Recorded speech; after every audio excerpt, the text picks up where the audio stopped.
Hello everyone, welcome back to K Guru channel bye निर्मल गुप्ता। बच्चों, आज हम क्लास 10th की वर्कशीट नंबर 35 सॉल्व करेंगे। हमारा विषय सामाजिक विज्ञान और सामाजिक विज्ञान में हम इतिहास का टॉपिक पढ़ेंगे, यूरोप में राष्ट्रवाद का उदय। तो सबसे पहले मैं आपको एंट्रीज बता देती हूँ। आपको अपना नाम लिखना है, कक्षा अध्यापक का नाम लिखना है, दिनांक डालना है 24 सितंबर 2020। तो स्टार्ट करते हैं बच्चों आज की वर्कशीट। और आज की वर्कशीट में हमारा टॉपिक है यूरोप में राष्ट्रवाद का उदय। बच्चों, आप राष्ट्रवाद के बारे में पहले भी वर्कशीट में पढ़ चुके हैं, यूरोप में राष्ट्रवाद टॉपिक को। तो देखिए, मैं आज फिर से आपको बता देती हूँ कि राष्ट्रवाद उस आस्था या भावना का नाम है जिसके तहत सभी व्यक्ति अपनी जातीयता, धर्म, संस्कृति, इतिहास, इन सभी क्षेत्रों में एकजुट होकर एक ही भावना का पालन करते हैं। तो उस भावना को क्या कहते हैं बच्चों? राष्ट्रवाद की भावना कहते हैं। अब देखिए, यूरोप में राष्ट्रवाद, तो ऐसा नहीं है कि राष्ट्रवाद एक ही राष्ट्र तक लिमिटेड रहा था, है ना, बल्कि ये पूरे यूरोप महाद्वीप में जितने भी जो राज्य थे, जो राष्ट्र थे, उन सभी में इस भावना का उदय हुआ था। मीन्स वहाँ के सभी लोगों में इस भावना का उदय हुआ था। अब बच्चों, हम यही जानेंगे कि जो राष्ट्रवाद की भावना थी, क्या कुछ थोड़े समय में ही इतनी ज़्यादा विकसित हो गई थी? नहीं। तो देखिए, ब्रिटेन में राष्ट्रवाद, हमने पिछली वर्कशीट में जर्मनी में राष्ट्रवाद के बारे में पढ़ा था, इटली में राष्ट्रवाद, इटली का एकीकरण और जर्मनी का एकीकरण पढ़ा था, है ना। वो सब क्या था? वो भी राष्ट्रवाद की भावना का ही परिणाम था। आज हम पढ़ेंगे ब्रिटेन में राष्ट्रवाद। तो देखिए, राष्ट्रवाद किसी उथल पुथल या क्रांति का परिणाम नहीं, अपितु एक लंबी चलने वाली प्रक्रिया का परिणाम था। ये जो राष्ट्रवाद की भावना है, जो राष्ट्रवाद है, ये किसी एक छोटी सी क्रांति या उथल पुथल का परिणाम नहीं है, बल्कि एक बहुत लंबी चलने वाली प्रक्रिया का परिणाम है। ठीक है। 18वीं शताब्दी से पूर्व ब्रिटेन एक राष्ट्र राज्य नहीं था। बच्चों, ये आपको याद रखना है। कब से पहले? 18वीं शताब्दी से पहले। ठीक है, एक राष्ट्र राज्य नहीं था। आंग्ल राष्ट्र ने अपनी शक्ति में विस्तार के साथ साथ अन्य राष्ट्रों व द्वीप समूहों पर विस्तार आरंभ कर दिया था। ठीक है, आंग्ल राष्ट्र ने किसमें?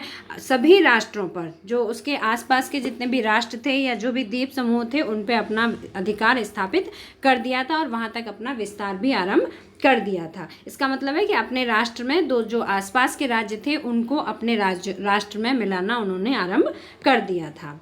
1688 में संसद ने राजतंत्र से शक्तियों को ले लिया। पहले क्या था? राजतंत्र था, लेकिन फिर बाद में जब 1688 में संसद का निर्माण हुआ था, तो संसद ने राजतंत्र से शक्तियों को ले लिया था। 1707 में, आप देखिए, आपको याद रखना है, 1707 का सन इंग्लैंड और स्कॉटलैंड को मिलाकर यूनाइटेड किंगडम ऑफ ब्रिटेन का गठन किया गया। ठीक है, ये पॉइंट बहुत ही इंपॉर्टेंट है, आपको याद रखना है। तो ब्रिटेन का गठन कब किया गया था? 1707 में किया गया था। और कौन कौन से दो राष्ट्रों को मिलाया गया था? इंग्लैंड और स्कॉटलैंड को। ठीक है, अब नेक्स्ट पॉइंट है इसमें, 1798 में हुए असफल विद्रोह के बाद 1801 में आयरलैंड को बलपूर्वक यूनाइटेड किंगडम में शामिल कर लिया गया। अब देखिए, जो ब्रिटेन है, इसमें यूनाइटेड किंगडम, इसको भी शामिल कर लिया गया। ठीक, सॉरी, आयरलैंड को बलपूर्वक यूनाइटेड किंगडम में शामिल कर लिया गया। किसको शामिल किया गया? आयरलैंड को। ठीक है, अब देखिए, इससे पहले किसको शामिल किया गया था? इंग्लैंड और स्कॉटलैंड को। ठीक है, उसके बाद आयरलैंड को भी शामिल कर लिया गया। नए ब्रिटेन के प्रतीक, जो एक नया ब्रिटेन मिला जब इंग्लैंड, स्कॉटलैंड, आयरलैंड, इन सभी को ब्रिटेन में, यूनाइटेड किंगडम ऑफ ब्रिटेन में जब मिला लिया गया, तो एक नए ब्रिटेन का निर्माण हुआ। तो वो जो नया ब्रिटेन था, उस नए ब्रिटेन के प्रतीक चिन्हों को खूब अधिक बढ़ावा दिया गया। तो इस तरह से ये जो प्रक्रिया थी, ये सभी जो प्रक्रिया चली थी, ये कुछ एक ही समय में नहीं हो गई थी, बल्कि एक बहुत लंबे समय तक चलने वाली प्रक्रिया थी। और इन प्रक्रिया में जो राष्ट्रीय चिन्ह थे, उन्होंने भी अपनी बहुत बड़ी भूमिका निभाई थी। तो बच्चों, इस तरह से जो ब्रिटेन में राष्ट्रवाद की भावना हुई थी, वो केवल थोड़े समय की जो उथल पुथल या क्रांति थी, उसी का परिणाम नहीं था, बल्कि एक बहुत लंबे समय तक चलने वाली प्रक्रिया का परिणाम था। बच्चों, अब हम पढ़ेंगे, देखिए, यूनान का स्वतंत्रता संघर्ष। ठीक है, यूनान का स्वतंत्रता संघर्ष। देखो, यूनान ओटोमन साम्राज्य का हिस्सा 15वीं शताब्दी से था। बच्चों, ये आपको याद रखना है, यूनान जो था वो किसका हिस्सा था? ओटोमन साम्राज्य का हिस्सा था। क्रांतिकारी राष्ट्रवाद 1789 में फ्रांसीसी क्रांति के उपरांत के उदय ने यूनानी लोगों के मन में स्वतंत्रता की भावना को प्रज्वलित किया। कैसी भावना को? स्वतंत्रता की भावना को प्रज्वलित किया था। 1821 से वहां स्वतंत्रता के लिए संघर्ष शुरू हो गया। यूनान के लोगों को निर्वासन में रह रहे यूनानियों के साथ साथ पश्चिमी यूरोप के लोगों का भी समर्थन मिला। निर्वासन मतलब जिनको अपने देश से निकाल दिया गया था, ठीक है। तो जो निर्वासित व्यक्ति थे वो निर्वासन में रह रहे यूनानियों, है ना, यूनानियों का समर्थन मिला। इसके अलावा पश्चिमी यूरोप के लोगों का भी समर्थन मिला। विभिन्न कवियों और कलाकारों ने भी स्वतंत्रता के लिए जनमत निर्माण में अपनी महत्वपूर्ण भूमिका निभाई। बच्चों आपको पता है आप क्या टॉपिक पढ़ रहे हैं? यूनान का स्वतंत्रता संघर्ष, ठीक है। अब नेक्स्ट देखिए, अंग्रेजी के कवि लॉर्ड बायरन, ये आपको याद रखना है, मोस्ट इंपोर्टेंट है। यहाँ से आपके पेपर में शॉर्ट क्वेश्चन भी बन सकता है, तो आपको बहुत ही ध्यान से पढ़ना है। देखिए, अंग्रेजी के कवि लॉर्ड बायरन धनराशि एकत्र की। कवि का नाम क्या था? Lord Byron. इन्होंने बहुत सारी धनराशि एकत्रित की और एवं युद्ध के लिए भी गए, जहां 1824 में बुखार से उनकी मृत्यु हो गई।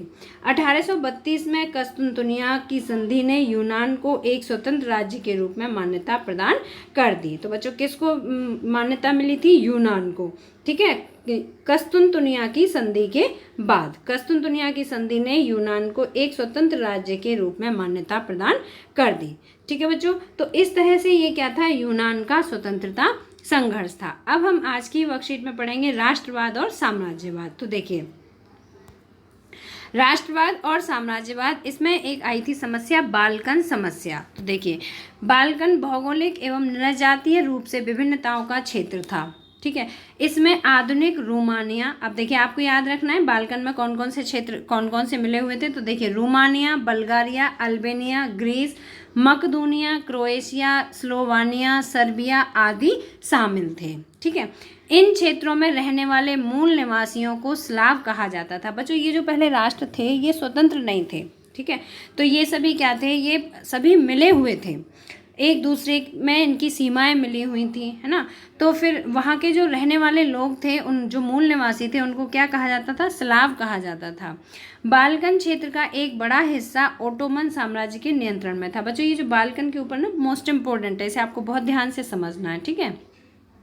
बाल्कन क्षेत्र का एक बड़ा हिस्सा ओटोमन साम्राज्य के नियंत्रण में था। देखिए अभी हमने यहाँ भी पढ़ा था कि जो यूनान था वो भी ओटोमन साम्राज्य का हिस्सा था, ठीक है।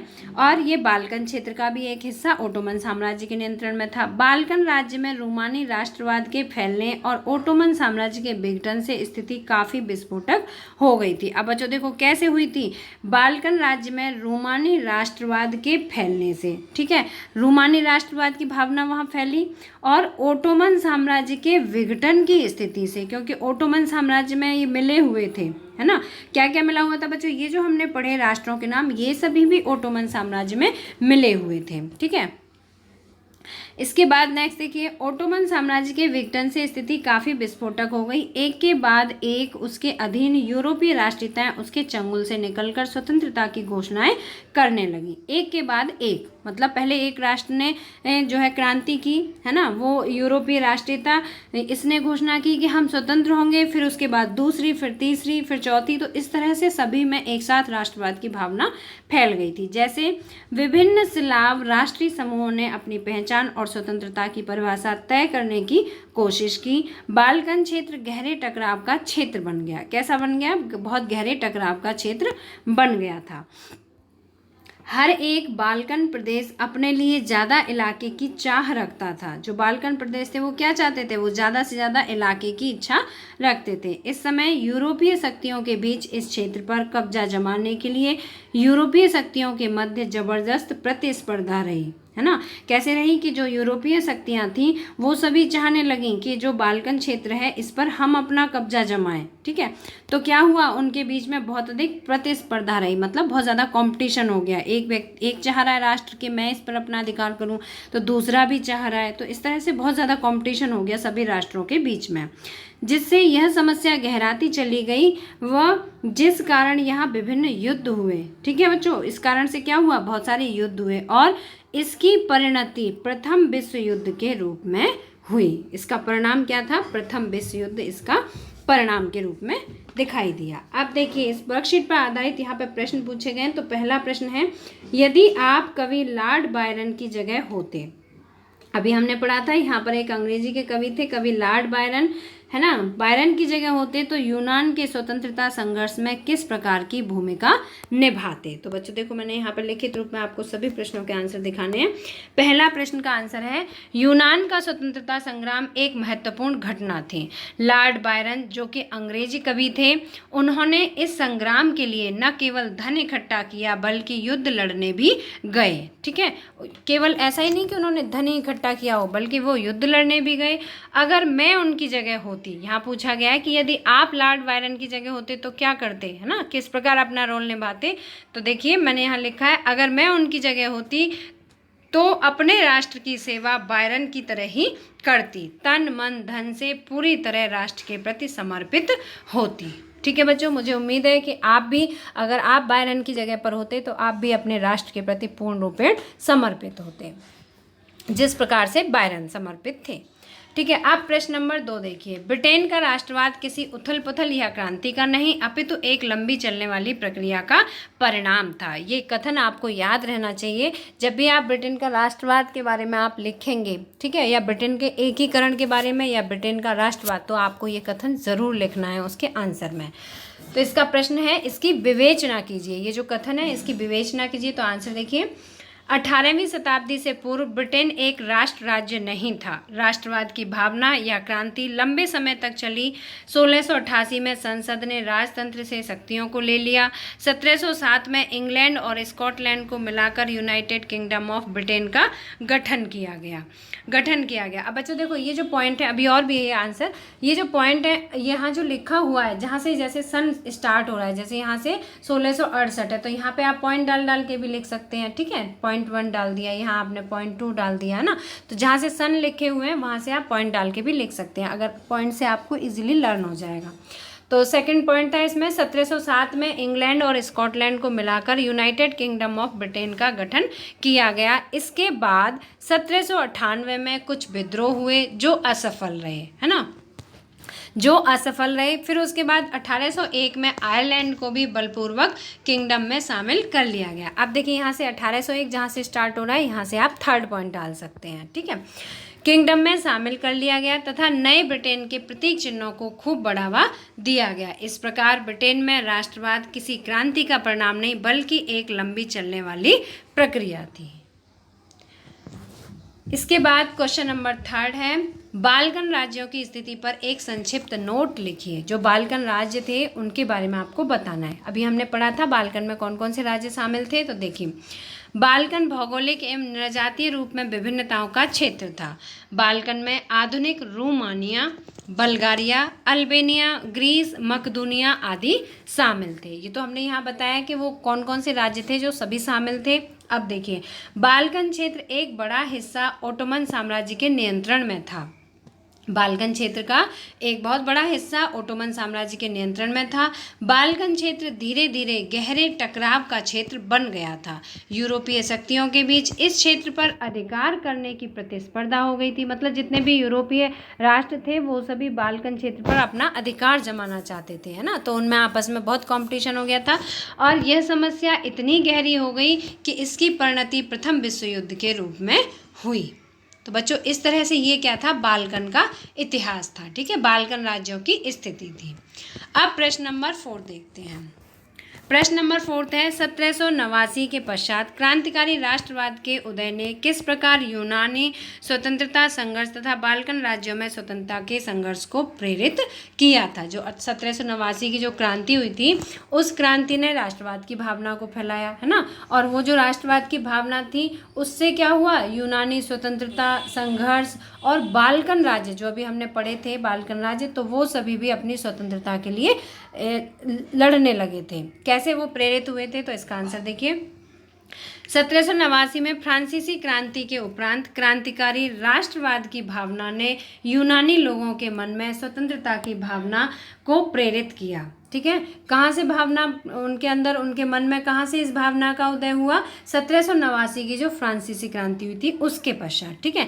बाल्कन राज्य में रूमानी राष्ट्रवाद फैलने लगा तथा धीरे धीरे ओटोमन के अधीन यूरोपीय राष्ट्रीयताएं उसके चंगुल से निकलकर स्वतंत्रता की घोषणा करने लगी।